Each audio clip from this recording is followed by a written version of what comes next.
really is an Indian issue also. So without further ado, and as to begin with, we are going to launch a book, a publication which is being published by the Foundation of Nonviolent Alternative. It is called The State of Ecology of the Tibetan Plateau. And I would like to request Mr. Shyam Saran and Mr. Martin Bursik to release the book.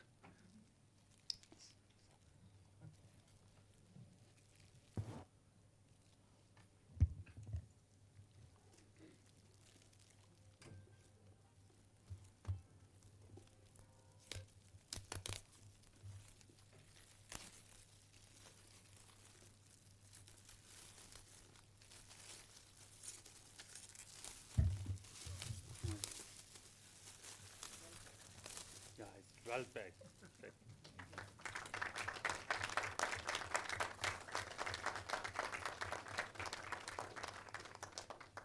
Thank you, sir.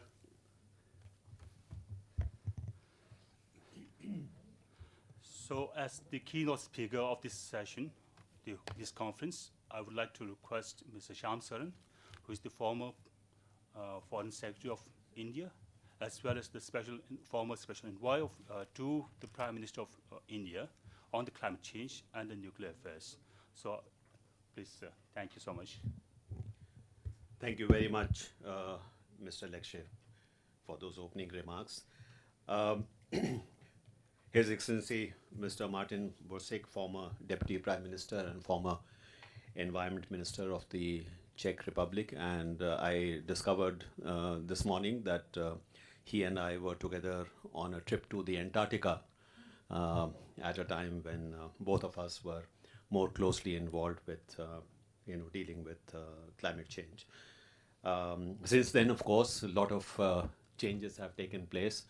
The promise that was there in 2008, 2009, that the Copenhagen Climate Summit would lead to perhaps finally the world facing up to the great challenge of climate change and take collaborative action. Unfortunately, most of those expectations have been belied. But I'm very happy to have this opportunity of reconnecting with him at this conference. Also have Professor Siddiq Wahid, an old friend, former Vice Chancellor. Very happy to see you here as well. So distinguished scholars, climate change activists, ladies and gentlemen. A lot has already been said, I think, about the importance of Tibet, not only in terms of the interests of the people of Tibet, but what impact on Asia and the rest of the world would take place if we do not do a good job of handling the ecology, a very fragile ecology of Tibet. And not just Tibet, the plateau, but the very, very forbidding mountain ranges which range across and on the periphery of Tibet, including, of course, our own Himalayan range. What we have seen is, if you look at most of the recent studies, that while global warming is taking place, and it is expected that already we are in the range of 1 degree centigrade increase, average increase in global temperatures across the world. So already we are inching towards the danger point. But what is also very ominous is the fact that this average hides something which is even more worrying, which is the coldest parts of the world are actually warming the fastest. So if you look at, for example, the polar regions, if you look at the Arctic Ocean, the increase in temperature is the average of about 3 degrees centigrade over the last several years.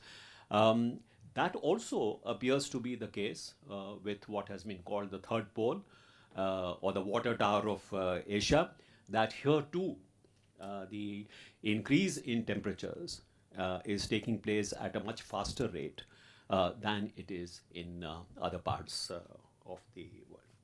And of course, as global temperatures rise, Tibet's glaciers are melting, the grassland permafrost is thawing at a very alarming rate.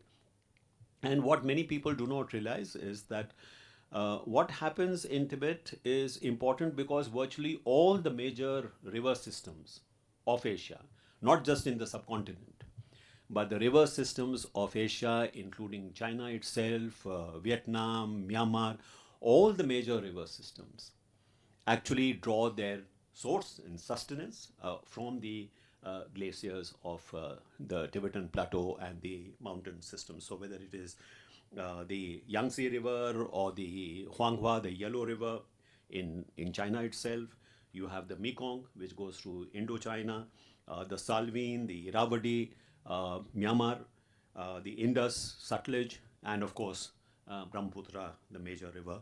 All of these originate from the Tibetan plateau. So what happens in Tibet, which may impact on these life-sustaining river systems, which involve the livelihoods and the welfare of hundreds of millions of people. So you have China itself with 1.3 billion people. You have India, which is very fast approaching the same figure. You have the whole of the Indochina region, which is probably another 120 million people. So if you're looking at what impact this could have on the fate of not just Tibet, but what it could do to the livelihood and the welfare of people across Asia, we are truly facing a very, very ominous situation. And I have often wondered why the world over, including in our part of the world, there seems to be a certain collective blindness about the danger that one is confronted with. And a danger which is not somewhere in the future, but that danger we see, in fact, right in front of we are experiencing those dangers. I was last month in Europe. I spent some time in Italy, and one could not go out during the daytime because the temperatures were 37, 38 degrees. And when I left, it had also crossed 40 degrees, 42, 43 degrees. And of course, Europe is not used to dealing with temperatures of this kind. Neither were we, by the way. So it was really very, very, very a very uncomfortable experience. So for those who may think that we have time to deal with these issues, we have no time. We are probably already out of time. And you have seen the special report of the IPCC, which says that even 1.5 degrees centigrade rise in the global average is going to have catastrophic consequences. So what could those catastrophic consequences could be, I think we are already beginning to see. So in that context, I'm extremely happy that we are having the second Tibet Environment Conference, because I think this is one way of alerting our people, both in India and in Tibet and in China and the world over, of the kind of emergency that we are facing, and the need to act very quickly on this challenge. Let me make the point that a lot of this, what we are talking about in terms of the climate challenge, is also a human challenge, a challenge which really also deals directly with the rights of people. So I also find it difficult to believe that we can find the answer to these problems unless we acknowledge the rights of people. I think that's a very important part of the story. The second important part is that no country, no matter how powerful it is, can actually find solutions to these challenges on its own. That's not possible anymore. So whether you like it or not, the only way you can deal with these issues is through collaborative responses. Much of our international system is actually based on competitive responses. That is, in my own field, for example, diplomacy, what is the brief with which I go, say, to the climate change conference? It is give as little as possible, extract as much as you can. If every country is doing that, is it any surprise that we come up with the least common denominator as the solution? And this is at a time where it is not the least common denominator result you need, but you need maximal results. So we all say we are faced with an extraordinary challenge, but our response is always an under ordinary kind of a response. So I think this mindset change is also become very important. So I think one of the encouraging aspects I find is that even in China, despite the fact that there are political issues involved with regard to the status of Tibet, there is a recognition that this is beginning to impact on the future of China itself. So there are people in China also speaking up with respect to this challenge. And in this context, the very, very important statements which have been made by His Holiness the Dalai Lama about the ecological integrity of Tibet and its impact on the whole of humanity, I think this is beginning to find some resonance. I'm very happy to see that this conference will be looking at some very important specific issues, and we will be hearing from distinguished experts, including His Excellency, who has been very closely associated both with the issue of climate change, but also with Tibet. So this will be, I hope, will be an interaction which will really come up with some important practical solutions to the challenge that we are facing. Thank you very much for inviting me to address this very important gathering, and I wish you all success in your endeavors today. Thank you.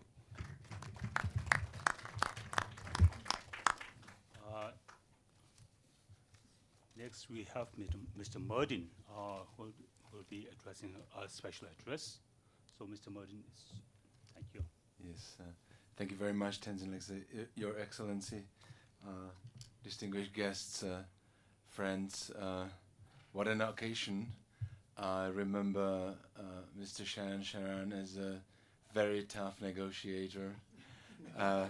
Exactly 10 years ago, we in Europe, we have the principle of the so-called presidency of a European Council. So every half a year, a certain country holds the presidency. So that means, and occasionally, I was Minister for the Environment that time. So I was chairing the group of that time 27 environment ministers and negotiating climate change before Copenhagen with visiting Japan, the United States, other countries, and India, as well. And then we met in Antarctica. We haven't known that time already that the speed of melting Antarctica is 40 times faster than it was 20 years ago. So thank you very much for, and it's my great honor to open this conference. Our planet is undergoing the largest change since the extinction of dinosaurs 65 million ago. As it was said, greenhouse gas emissions caused the raise of a global temperature by 1 degree already, and we are facing the first ever the global rise of the temperature of the planet. So when I was checking the temperature of my iPhone going to New Delhi, I realized that it was a higher temperature in Prague than here in New Delhi. So I said, let's cool a bit in New Delhi. And we had a heat wave last year in Europe. This June there was another heat wave, and record after record. And many scientific analyses were launched which shows a very high probability and connection with climate change. Here in India, I read about 30 days of temperatures above 38 degrees in New Delhi, and in Western Rajasthan the temperature exceeded 50 degrees centigrade. I think what is important is that there is a change in in understanding the role of the scientists. 40 years ago, the climate scientists published the first report on climate change. It was called Cherny Report, and their evaluations were pretty good, really. When you look on their modeling, or modeling in brackets, because these tools were not sophisticated as they are now, and but that time no one listened to, and now the situation is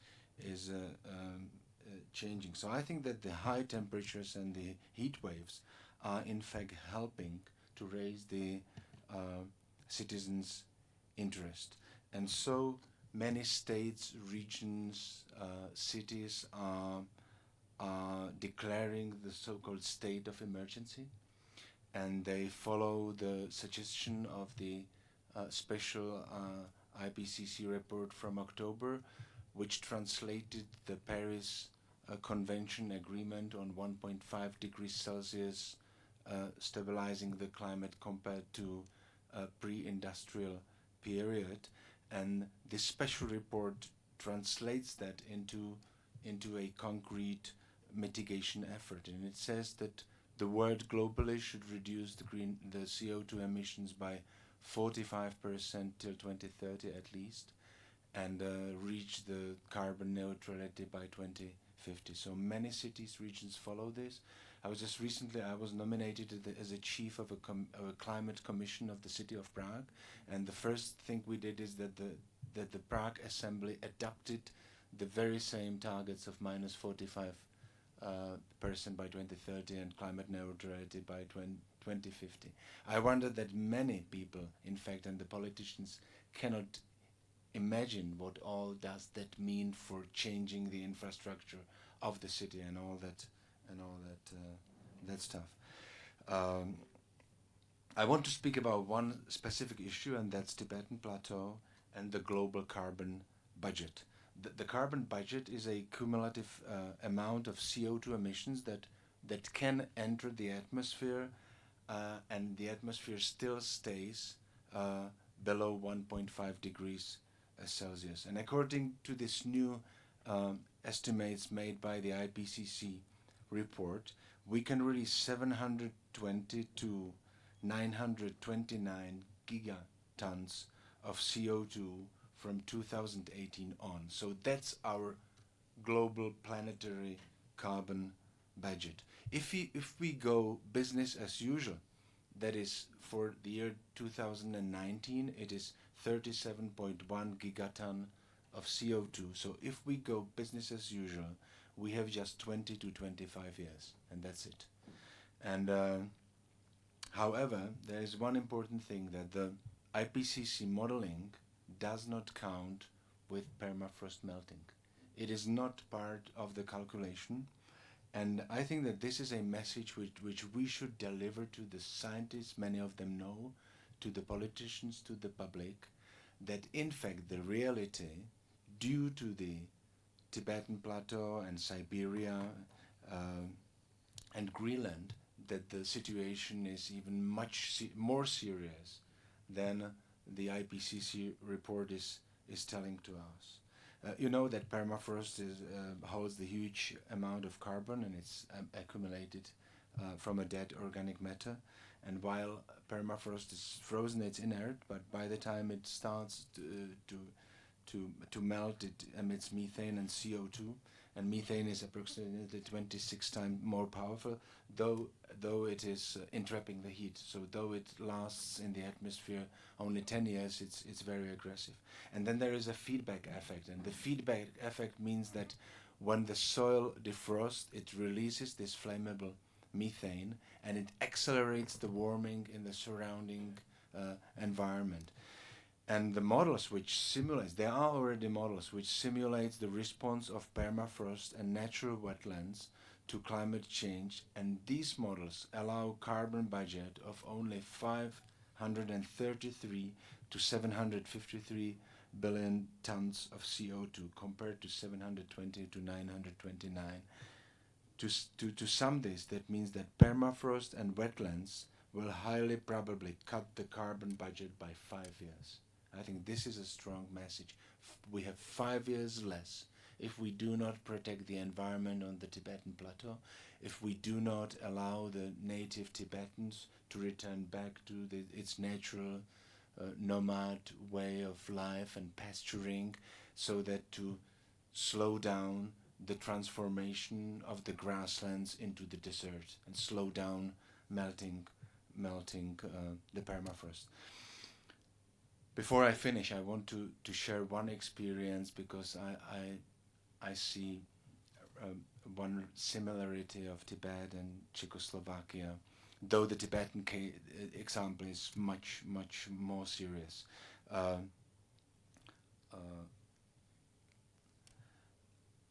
And I want to speak about the importance of environmental policy as a part of transformation from communism to democracy. Environment was an important part of the Czechoslovakian Velvet Revolution, which happened in November 1989. And all that started, in fact, with the demonstration which were in the northwest Bohemia, the so-called Black Triangle, border of Poland, East Germany, and socialist Czechoslovakia, which used to be a region with the highest rate of smog situations, and people were desperately asking for fair information about the state of the environment there. And the demonstration started there already before Prague. And communists decided to bribe the citizens by providing them a payment per person. And the payment was a kind of compensation, so that the people can buy the vitamins, or they can send the kids to some more healthy areas. But what happened occasionally is that the level of the payment corresponded to the average price of a funeral at that time in Czechoslovakia. And the Czechoslovakian citizens, who are quite famous for their sense of humor, they start to call this subsidy a funeral payment. So it went completely the other way around than the communists thought. So the people started to laugh to it, and then there was this brutal action of police against students in Prague. But I really believe that if it is not Prague Velvet Revolution, it would have happened a couple of months later, because of the environmental crisis. And almost no one expected the fall of communism half a year ahead, but it happened. And 40 years later, Václav Havel, the dissident, jailed dissident, became the president. And 20 years after His Holiness the Dalai Lama visited Prague, and he was speaking from the balcony of the Archbishop Palais, and we were down there crying because we didn't believe the reality. And so what there are the people who witnessed the moment when Václav Havel became president, and in his office he said, "I have 3 wishes. First is, I want the Pope to visit Czechoslovakia. I want His Holiness the Dalai Lama to visit Czechoslovakia, and I want to organize concert of Rolling Stones in Prague." And the people around him said, "Well, the Pope, it won't be a problem. Rolling Stones, we can make it both happen. But Dalai Lama, it's not possible. It's against the diplomatic rules." I said, "I don't mind. I want to have Dalai Lama over here. He's a great guy." And it happened 20 days after. And what I wanted to say with this experience, that an environment had played a vital role as a part of the transformation from communism to democracy. It was very important that the environmental community was prepared for the change. It's important to be prepared, always prepared. And as what already was said by my distinguished colleague Sharon Sharan, a protection of the environment cannot work without democracy, so without rule of law, and without a fair, independent judiciary system. So it is a condition which has to be fulfilled. I thank you very much for the attention. I got in love with Tibet in 1988 when I was there illegally as a climber. I crossed Nangpala to Nepal, so I experienced what many of you experience, escaping to democracy. And I will do my best until the end of this life, maybe next as well, to help Tibet to become to have democracy and be free. Thank you very much. Thank you so much, Your Excellency, Ambassador Shamsaranji, and Your Excellency, Mr. Merdan Busek, for your convictions, for your solidarity, and obviously, Excellency Ambassador Shamsaranji has just mentioned from a competitive response to a collaborative response. I think it's very much needed on this issue, especially on the third pole, on the Tibetan Plateau, and how it's being decaying, how it's being polluted, how it's been exploited. It's not just trying to belittle or trying to make Tibet a desert or something unuseful, but however, its impact on the larger riparian countries, lower riparian countries, and other countries, it has a huge impact. So I think this meeting is some sort of like to create an awareness about Tibet issues on the environment and to have a scholarly discussions about what's really going on inside Tibet, whether it's be on river, whether it's be on climate change, whether it's be on the national reserve and the parks. So this is a kind of to create a general understanding about what's going on right now in the Tibet's ecology. So it'll be a whole day program. And next we have another session which is on climate change, which will be moderated by Professor Siddiq Wahid. So we'll change, and it'll be a rolling sessions. All the speakers will come over here, and we'll have 20 minutes to speak, and then followed by a question and answer sessions. Thank you so much. Thank you, sir.